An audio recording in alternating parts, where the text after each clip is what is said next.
No banner, only Hulk. Alors voilà les amis, on se retrouve aujourd'hui pour une vidéo un petit peu battle, donc battle de statues Iron Studio et de Hulk. Donc on a deux versions différentes, une version de Avenger Infinity War, donc ici pour Hulk, et on a Hulk Avenger Endgame, donc ici. Alors, c'est vraiment une affaire de goût, même si pour moi on est quand même sur une version ici à gauche du personnage de Hulk tel qu'on l'a connu vraiment à travers déjà les comics. Donc toujours le pantalon déchiré. Alors c'est vrai que au niveau de Avenger Age of Ultron, le cycliste moulant, j'étais pas trop fan, mais on était toujours pour moi dans l'essence du personnage. Après, donc il y a eu une évolution avec aussi Thor Ragnarok, on avait toujours ce Hulk qui était quand même, on va dire, toujours aussi bestial. On avait le Hulk qu'on a vu aussi au début de Avenger Infinity War, donc celui-ci qui se fait, il se fait mettre une raclée par Thanos, et on ne le revoit plus jusqu'à Endgame. Et donc dans Endgame, on arrive sur malheureusement cette version, alors qui est une version qui peut, comment dire, qu'on peut aimer, mais voilà, on est quand même pour moi sur, alors ce qu'ils appellent eux, ils ont appelé ça Prof Hulk, donc ils se sont basés un petit peu sur le run de Peter David et Del Coen dans les années 90, sauf que pour moi, quand je vois ces deux versions, j'ai quand même une nette préférence pour celle-ci au niveau du physique. Après, ok, sur cette version, c'est Banner qui parle dans le corps de Hulk, et ça c'est génial, ce que je peux tout à fait trouver super cool d'ailleurs, mais cool, ça a ses limites. Surtout lorsque on voit Hulk qui fait des dabs, Hulk qui fait des selfies. Donc voilà, c'est un petit peu le traitement de Avenger Endgame qui m'a malheureusement choqué. Alors si on revient sur les statues, on a deux statues qui sont très bien gérées de la part d'Iron Studio.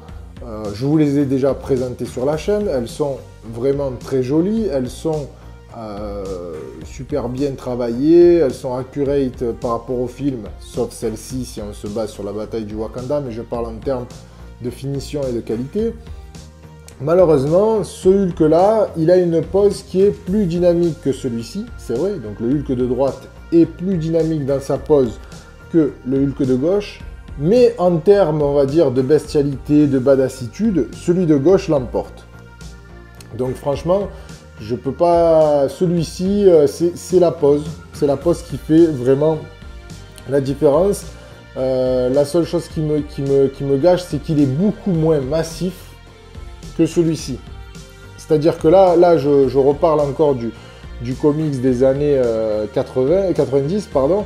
On a, c'est vrai, les deux personnalités, donc qui sont, enfin les trois personnalités, le Hulk gris, le Hulk vert et la personnalité de Banner, qui sont, on va dire, qui sont assemblés à l'intérieur du corps de Hulk, mais on a un Hulk qui est vraiment incroyable. Je veux dire, pour ceux qui ne l'ont pas lu, quand vous voyez les dessins, voilà, c'est un Hulk monstrueux qu'on a.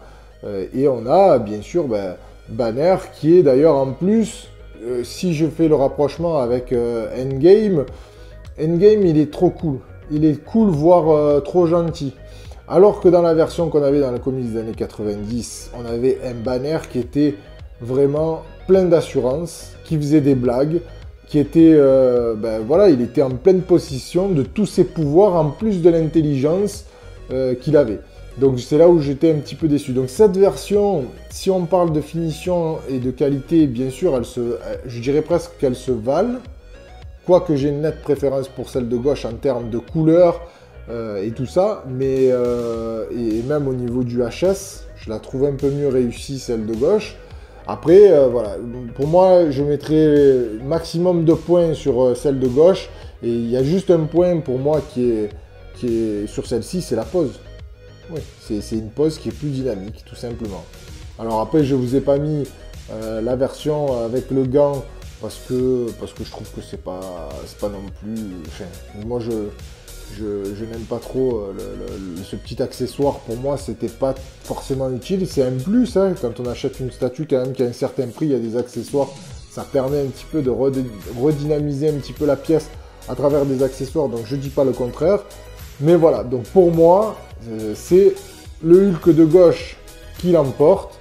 Donc par rapport à, comme je vous ai énuméré toutes les qualités, tout ce que l'on peut dire réellement sur cette statue-là, celle-ci, elle a peut-être le socle aussi qui dynamise aussi la pose. Voilà, on pourrait dire ça. Peut-être que si sur celle-ci, on avait une pose un petit peu comme ceci, où il saute vers l'avant avec les 2 points prêts à briser le sol, pourquoi pas. Mais franchement, celle-ci, sans avoir autant de dynamisme que celle de celui d'Endgame, rien que là, avec la badassitude, la bestialité, il y a tout qui ressort plus que sur celle-ci. Voilà, donc on a quand même 2 belles réalisations. Après, c'est une affaire de goût, comme je vous dis. Vraiment. Donc, c'est à vous de me dire dans les commentaires ce que vous en pensez. Donc, c'est une petite vidéo sympa où on peut comparer un petit peu les statues pour voir un petit peu ce que ça donne. Surtout... alors d'un fabricant à l'autre, c'est peut-être pas forcément ce qu'il y a de mieux, mais là on est sur du Iron Studio pour tous les deux, on est sur les mêmes formats, du 1/10. Donc franchement, voilà, ça sera à vous de me dire dans les commentaires celle que vous préférez. C'était une vidéo courte, allez, je vous dis à très bientôt pour de prochaines vidéos et collectionnez bien.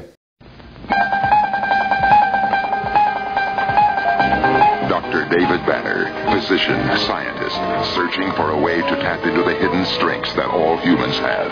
Then an accidental overdose of gamma radiation alters his body chemistry. And now when David Banner grows angry or outraged, a startling metamorphosis occurs.